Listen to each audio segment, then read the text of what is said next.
అధ్యక్ష ముఖ్యమంత్రి గారు ఏందంటే ఏదో రకంగా మమ్మల్ని రెచ్చగొట్టాలి, సబ్జెక్ట్ డీవియేట్ చేయాలని ఒక ప్రయత్నమైనది. అధ్యక్ష అసలు క్షమాపణ చెప్పాల్సింది ఎవరు అధ్యక్ష? 8 ఏళ్ళు 2007లో కొబ్బరికాయ కొట్టి 2014 దాకా కనీసం మహారాష్ట్రతో అగ్రిమెంట్ చేయకుండా తెలంగాణను నిర్లక్ష్యం చేసినందుకు ఈ కాంగ్రెస్ పార్టీ నాయకులకు క్షమాపణ చెప్పాలి. 8 ఏళ్ళైనా కనీసం మహారాష్ట్రతో అంతర్రాష్ట్ర ఒప్పందం చేతగాలేదంటే అది మీ చేతగానితనం, మీ నిర్లక్ష్యం కాకపోతే ఏందని నేను అడుగుతా ఉన్నా అధ్యక్ష. అధ్యక్ష యాక్చువల్గా నీళ్లు లేని చోట మీరు ప్రాజెక్టు కడితే సిడబ్ల్యూసి సూచనల మేరకు నీళ్లున్న చోటికి మార్చి మీరు పెట్టిన ఖర్చు వృధా కాకుండా సద్వినియోగం చేసేటువంటి ప్రయత్నం చేసాం అని మీ ద్వారా వారికి తెలియజేస్తా ఉన్నా అధ్యక్ష. అధ్యక్ష రంగారెడ్డి జిల్లాకు అది టేల్ ఎండ్ అవుతుంది, నీళ్లు రాదని పాలమూరు ఎత్తిపోతల పథకం నుంచి 6 లక్షల ఎకరాలకు డిపిఆర్ లో స్పష్టంగా పెట్టాం. ఇవాళ రిజర్వాయర్లు అయిపోయినాయి, మీరు కాలువలు తవ్వుతాయి. ఎందుకంటే మొన్ననే మనకు నీటి కేటాయింపులు వచ్చినాయి, ఎన్విరాన్మెంట్ క్లియరెన్స్ కూడా అయిపోయింది. ఆ ఈసీ తెచ్చితే ఇవాళ కాలువలు తవ్వుతే రంగారెడ్డి జిల్లాకు 1 ఏడాదిలోగా నీళ్లు తెచ్చే అవకాశం ఉంది. ఆ పని చెయ్యండి అని చెప్పి నేను మీ ద్వారా వారికి మనవి చేస్తా ఉన్నా అధ్యక్ష. అధ్యక్ష ఈరోజు ఆ తమ్మిడిహట్టిలో ఆడ చాప్రాలనే వైల్డ్ లైఫ్ లో ఇరికిచ్చారు అధ్యక్ష. వాస్తవానికి ఆ రోజు నేను కూడా 2 సార్లు వెళ్ళాను అధ్యక్ష. మొదలు మేము వెళ్ళినప్పుడు అక్కడ కాంగ్రెస్ ప్రభుత్వం ఉంది. అప్పటి కాంగ్రెస్ ఇరిగేషన్ మినిస్టర్ గారిని నేను కలిస్తే మేము ఢిల్లీ కాంగ్రెస్ చెప్పినా ఏపీ కాంగ్రెస్ చెప్పినా అప్పుడే ఒప్పుకోలేదు, మేము ఒప్పుకునే సమస్య లేదు, ఎట్టి పరిస్థితుల్లో కూడా 152లో బ్యారేజ్ కట్టడానికి ఒప్పుకోము అని ఆనాడు మహారాష్ట్ర ఇరిగేషన్ మినిస్టర్ అప్పటి కాంగ్రెస్ ప్రభుత్వంలో చెప్పారు అధ్యక్ష. ఆ తర్వాత 6 నెలల తర్వాత ఎలక్షన్స్ అయ్యి అక్కడ బీజేపీ ప్రభుత్వం వచ్చింది. మళ్ళీ అక్కడికి వెళ్ళాం. అక్కడికి వెళ్ళి దేవేంద్ర ఫడ్నవీస్ గారు ముఖ్యమంత్రి అయితే వారిని అక్కడ ఇరిగేషన్ మినిస్టర్ను కలిసి మాకు ఇది ఒప్పుకోండి 152కు, మాకు తెలంగాణకు జీవనాధారం అని చెప్పి ఎన్ని రకాలుగా అడిగినా ఆయన ఏమన్నాడంటే అసలు దీనికి వ్యతిరేకంగా పోరాటం చేసిందే నేను, జైళ్ళలో పడ్డా అరెస్ట్ అయినా ఈరోజు రాష్ట్ర ముఖ్యమంత్రిగా నేనెట్లు ఒప్పుకుంటా 152కు, ఒప్పుకునే ప్రశ్నే లేదని కొత్తగా మహారాష్ట్రలో పదవి బాధ్యతలు చేపట్టిన ఫడ్నవీస్ ముఖ్యమంత్రి గారు చెప్పారు అధ్యక్ష. స్వయంగా కేసీఆర్ గారు కలిసి మేము కలిసి అన్ని ప్రయత్నాలు చేసిన తర్వాత ఒప్పుకునే ప్రశ్నే లేదు అని చెప్పి ఆ కొత్తగా వచ్చిన ప్రభుత్వం కూడా చెప్పిన తర్వాత ప్రత్యామ్నాయం లేని పరిస్థితి. 7 ఏళ్ళు మీరు సమయం వృధా చేశారు. మరి మేము 7 ఏళ్ళు దాని హెడ్ ఎక్కడ కట్టాలో అసలు మహారాష్ట్రలపై అనుమతి లేకుండా మనం బ్యారేజ్ కట్టగలుగుతామా? మీలాగా 8 ఏళ్ల సమయం వృధా చేయాలనుకుంటున్నారా? అయితే ఆ రోజు వ్యాప్కోస్ అనే కేంద్ర ప్రభుత్వ సంస్థకు మాకు ఈ సమస్య వచ్చింది. ఒకవైపు సిడబ్ల్యూసి నీళ్లు లేదు, మీకు అవసరమైన నీటి లభ్యత తమ్మిడిహట్టి దగ్గర లేదు, మీరు ప్రత్యామ్నాయం చూసుకోండి అని సిడబ్ల్యూసి చెప్తుంది. మరోవైపు మహారాష్ట్ర ఒప్పుకోనంటుంది, ప్రత్యామ్నాయం సూచించండి అని చెప్పి కేంద్ర ప్రభుత్వ సంస్థ వ్యాప్కోస్కి ఇస్తే వాళ్ళు ఇచ్చిన సూచన మేరకు మాత్రమే ఈ మేడిగడ్డ, తమ్మిడిహట్టి, అన్నారం, సుందిల్లా బ్యారేజ్ల నిర్మాణం జరిగిందని మీ ద్వారా గౌరవ ముఖ్యమంత్రి గారికి ప్రభుత్వాన్ని తెలియజేస్తున్నా. అధ్యక్ష ఈరోజు గౌరవనీయులు ముఖ్యమంత్రి గారు కానీ ఇరిగేషన్ శాఖ మంత్రి వర్యులు ఈరోజు ఈ బ్యారేజ్ దాన్ని ఏదో పార్లమెంట్ ఎలక్షన్స్ ఉన్నాయి లబ్ధి పొందాలని ఎక్కువ చేసి చూపే ప్రయత్నం చేస్తున్నారు. అఫ్ కోర్స్ ముఖ్యమంత్రి గారు ధోరణి అయితే ఎట్లుందంటే ఆయన ఆ మధ్య స్టేట్మెంట్ ఇచ్చారు సీఎం గారు, కేసీఆర్ గారి ఆనవాళ్లు లేకుండా చేస్తా అంటే ఆయన చేసిన మంచి పనులు ఏవి రేపు ప్రజలు గుర్తుంచుకోకుండా చేస్తా అనేటువంటి ఒక దాంతో ఆయన డిసైడ్ అయి ఉన్నాడు. నాకు డౌట్ కూడా వస్తూ ఉంది, వాళ్ళు ఈ బ్యారేజీలు కూలిపోవాలని ఉద్దేశపూర్వకంగా ఆలస్యం చేస్తున్నారనే అనుమానం కూడా కలుగుతూ ఉంది. దయచేసి రాజకీయం చేస్తే మా మీద ఎంతైనా బురద చల్లండి కానీ. స్పీకర్ సార్, హరీష్ రావు గారు స్టేట్మెంట్ విత్డ్రా చేసుకోవాలి.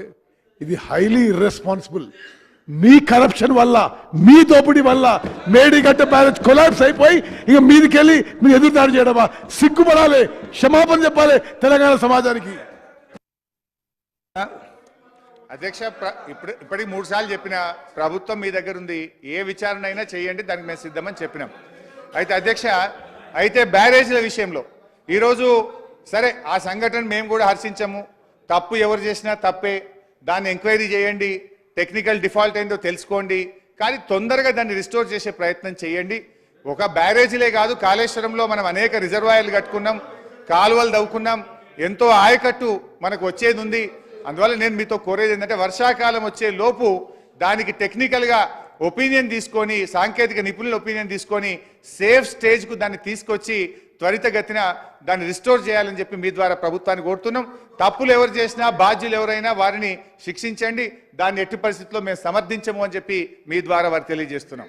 అయితే అధ్యక్ష, ఈరోజు ఈ సంఘటన ఈ దేశంలో ఈ రాష్ట్రంలో ఎప్పుడు జరగలేదు అన్నట్టుగా ఒక ఇదేదో ఎప్పుడు జరగని మొదటిసారి జరిగింది అన్నట్టుగా చెప్తున్నారు అధ్యక్ష. వీళ్ళ హయాంలో కట్టిన కడెం ప్రాజెక్టు మొట్టమొదటి ఫిల్లింగ్కే మొత్తం ప్రాజెక్ట్ కడెం ప్రాజెక్ట్ కొట్టుకుపోయింది ఆనాటి కాంగ్రెస్ ప్రభుత్వ హయాంలో. ఒకసారి కాదు అధ్యక్ష, 2 సార్లు కడెం ప్రాజెక్ట్ కొట్టుకుపోయింది అధ్యక్ష. దేవాదుల లిఫ్ట్ ఇరిగేషన్ స్టార్ట్ చేస్తే ఇగో పైపులు పటాకుల్లాగా పేలిపోయి దేవాదుల పైపులు ఆనాటి కాంగ్రెస్ ప్రభుత్వ హయాంలో నీళ్ళన్నీ పొలాలలోకి వెళ్ళి రైతులకు ఎంత నష్టం జరిగిందో చెప్తున్నా అధ్యక్ష. ఆనాడు వైఎస్ రాజశేఖర రెడ్డి గారు ముఖ్యమంత్రిగా ఉన్నప్పుడు పంజాగుట్టలో కడుతున్నటువంటి ఫ్లైఓవర్ అది కట్టక ముందే కడుతుండగానే ఆ ఫ్లైఓవర్ కూలిపోయి చాలా మంది చనిపోయినటువంటి విషయాన్ని మీ ద్వారా గుర్తు చేస్తా ఉన్నా. అదేవిధంగా దేవాదుల ఫేజ్ 3లో టనల్ కూలిపోయి 3 చనిపోవడమే కాకుండా ఆ టనల్ మొత్తం ఎంత దెబ్బతిన్నదో కూడా మీకు గుర్తు చేస్తా ఉన్నా. అదేవిధంగా ఈరోజు సింగూరు డ్యామ్ గేట్లు కొట్టుకుపోయినాయి, ఎల్లంపల్లి డ్యామ్ బండ్స్ స్పిల్వే కొట్టుకుపోయింది. అదే కాకుండా మన తాలిపేరు రిజర్వాయర్ ఖమ్మం జిల్లాలో 2 సార్లు కొట్టుకుపోయింది అధ్యక్ష. అదే కాకుండా వరంగల్లో పాలెం వాగు 2 సార్లు వరుసగా కొట్టుకుపోయింది అధ్యక్ష. ఆ రోజుల్లో పుట్టంగండి ఉదయం ముఖ్యమంత్రి గారు ప్రారంభిస్తే సాయంత్రానికి మొత్తం లీక్ అయిపోతే మోటార్లు బంద్ చేసినటువంటి పరిస్థితి అధ్యక్ష. సాత్నాల డ్యాము హెడ్ రెగ్యులేటర్ కూడా కొట్టుకుపోయింది అధ్యక్ష. మూసీ గేట్లు మీ ప్రభుత్వంలో కాంగ్రెస్ హయాంలో కూడా ఒకసారి కొట్టుకుపోయినటువంటి పరిస్థితి ఉంది అధ్యక్ష. కేంద్ర ప్రభుత్వ ఆధ్వర్యంలో కడుతున్న పోలవరంలో కూడా సిడబ్ల్యూసి ఆధ్వర్యంలో నిర్మాణం జరుగుతున్న పోలవరంలో కూడా డయాఫ్రేమ్ వాల్ కొట్టుకుపోయినటువంటి పరిస్థితి ఉంది. దురదృష్టకరం, కొన్ని సందర్భాల్లో ఇటువంటి సంఘటనలు జరుగుతాయి. దానికి విచారణ జరపాలి, రిస్టోర్ చేయాలి, రైతులకు మేలు చేయాలి, రైతుల ప్రయోజనాలు దెబ్బతినకుండా కాపాడాల్సినటువంటి బాధ్యత ఇవాళ ప్రభుత్వాల మీద ఉంటుందని చెప్పి నేను మీ ద్వారా వారికి తెలియజేస్తున్నా అధ్యక్ష. ఎక్కడ సార్ నన్ను ఎన్నిసార్లు డిస్టర్బ్ చేస్తే ఇప్పుడు వారికి చెప్పిన నేను ఇప్పటిదాకా ఇప్పుడు నేను ఏం చేయాలి? ఒక్కొక్క మంత్రి గారికి రిప్లై ఇచ్చుకుంటూ అవుతుంది. అసలు వైట్ పేపర్ ఇవ్వ కాగితం ముట్టలే, ఇప్పుడే ముడుతుంది కదా. నేను ఒకటే నిమిషం, ఇప్పుడు just I'm starting. Harish Rao గారు అధ్యక్ష 11:40కి మీరు ఏమింకా నన్ను అట్లా ఎందుకు అట్లా చేస్తావు? హరీష్ రావు గారు 11:40కి మీరు స్టార్ట్ చేసిండ్రు. 40 మినిట్స్ ఒక నిమిషం 40 మినిట్స్ డిస్టర్బెన్స్ అయింది. 1 అవర్ 20 మినిట్స్ మీరు మాట్లాడింది. 1 అవర్ 20 మినిట్స్ మాట్లాడింది. రాజేశ్వరరావు గారు కూర్చోండి, నేను చెప్పింది వినండి. 2 గంటల్లో 40 మినిట్స్ డిస్టర్బెన్స్ అయింది. 1 అవర్ 20 మినిట్స్ మాట్లాడిండు. మాట్లాడండి.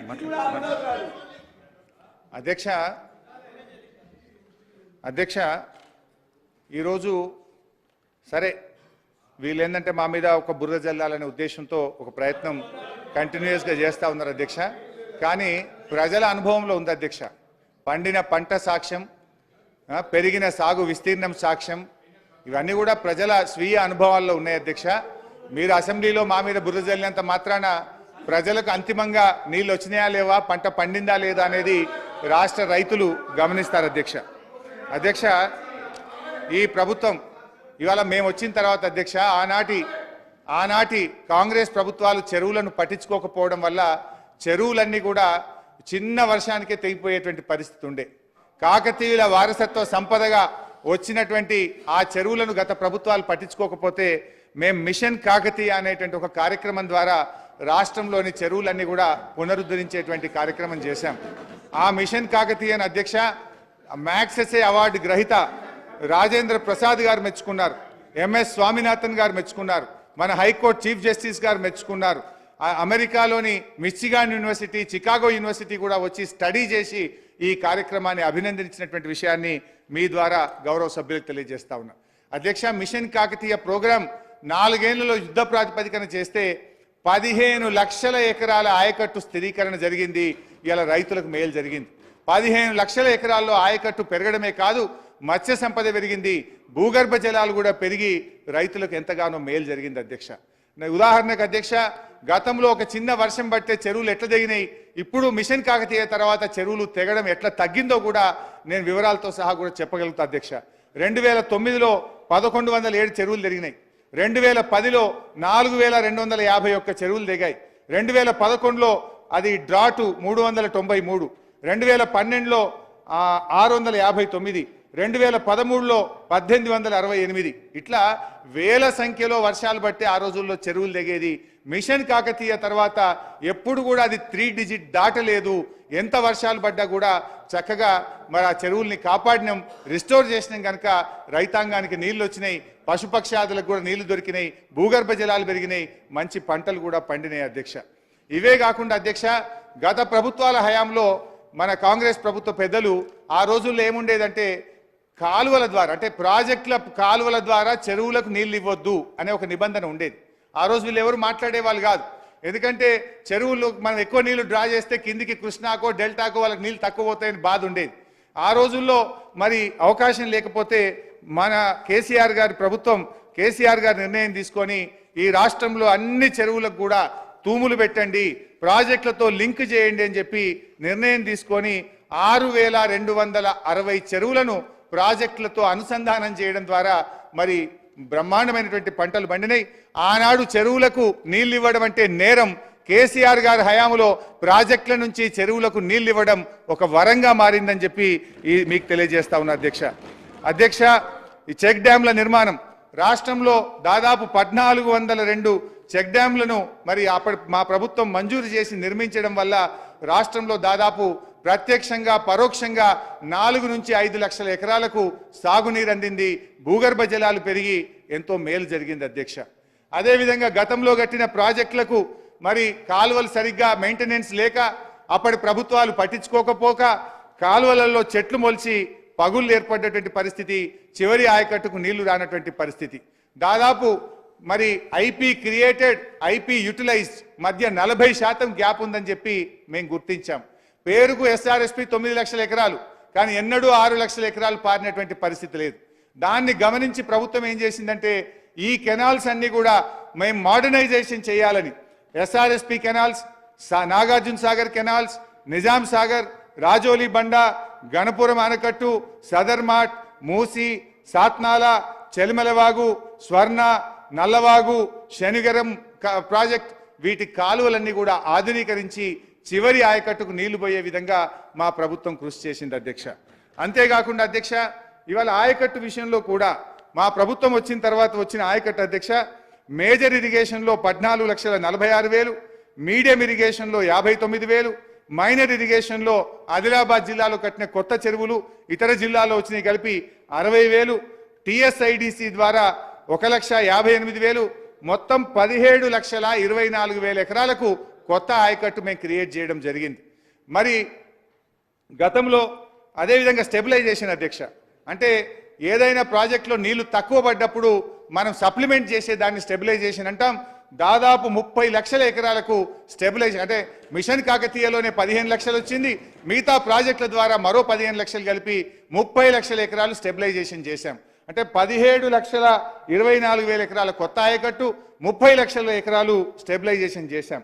తెలంగాణ ఏర్పడ్డ తర్వాత పూర్తి చేసిన ప్రాజెక్టుల అధ్యక్ష, తుమ్మిళ్ళ ఎత్తిపోతల పథకం, Bhakta Ramadasu, mid Maner, SRSP stage 2, అదేవిధంగా అన్నపూర్ణ, రంగనాయక్ సాగర్, మల్లన్న సాగర్, కొండపోచమ్మ సాగర్ రిజర్వాయర్లు, ఎస్ఆర్ఎస్పి పునర్జీవన పథకం, బాగారెడ్డి, సింగూరు కాలువలను ఎత్తిపోతల పథకాన్ని పూర్తి చేయడం, కిన్నెరసాని కాలువలు, గొల్లవాగు, మత్తడివాగు, పాలెంవాగు, ర్యాలీవాగు, గడ్డెన్న శుద్ధవాగు, చౌటుపల్లి హనుమంతరెడ్డి ఎత్తిపోతల పథకం, గూడెం ఎత్తిపోతల పథకం, బేతుపల్లి వరద కాలువ, ఎన్టీఆర్ కాలువ, నేను ఆ రోజు తుమ్మల నాగేశ్వరరావు గారు పోయి ఇనాగ్రేషన్ చేసినాం. ఎన్టీఆర్ కాలువ, గట్టుపొడిచిన వాగు, అదేవిధంగా సమ్మక్క బ్యారేజు, ఇవన్నీ కూడా తెలంగాణ ప్రభుత్వంలో ఈ ప్రాజెక్టులన్నీ కూడా పూర్తి చేయడం జరిగింది అధ్యక్ష. ఇవి కాకుండా అధ్యక్ష, ఆనాడు గౌరవెల్లి రిజర్వాయర్ పూర్తి చేసినాం, అంతే తప్ప నేను చదవలే కదా, మేము వీఆర్ జెన్యున్గానే చెప్తామన్నా, మీలాగా అట్లా చేయమని అధ్యక్ష. మరి గతంలో అధ్యక్ష ఒక చిన్న కంపారిజన్ కూడా గౌరవ సభ్యులు గమనించాలి అధ్యక్ష. ఆ రోజు కాంగ్రెస్ ప్రభుత్వం 10 ఏళ్లలో, అరే మీకు టైం వచ్చినప్పుడు మాట్లాడండి బ్రదర్, మీకు టైం వచ్చినప్పుడు మాట్లాడండి. కాంగ్రెస్ ప్రభుత్వం 10 ఏళ్లలో, ఒక్క నిమిషం ప్లీజ్, ప్లీజ్ నేను ఐఎమ్ నాట్ ఈల్డింగ్ సార్. గత కాంగ్రెస్ ప్రభుత్వం 10 ఏళ్లలో జలయజ్ఞం పేరు మీద అప్పుడు ప్రాజెక్టులు స్టార్ట్ చేసినారు అధ్యక్ష.